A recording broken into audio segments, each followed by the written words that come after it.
रंगदारी रही काहे खातिर धन हो, बाप के कमाई पर करता निरंग हो।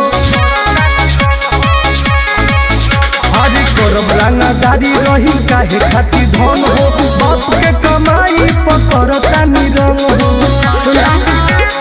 हम कुछ मानी तो धरावता रो पाँच के नाते 2000 लुटावता रो नाच के। पापा हम शादी नहीं कोइले हो जाच के नाते 2000 लुटावता रो नाच के।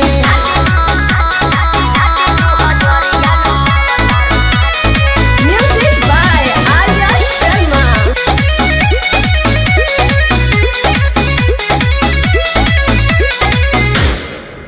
पटना के बेचब फलेट हो और 52 बीघा हवा खेत हो। जदि ऐसे उड़ब पाई पाए पेटवो आफत हो जाए। कौनो नचनिया न जाए दिल बाच के नाती 2000 लुटावता रो नाच के। हम कुछ मानी तो धरावता रो पाँच के नाती 2000 लुटावता रो नाच के।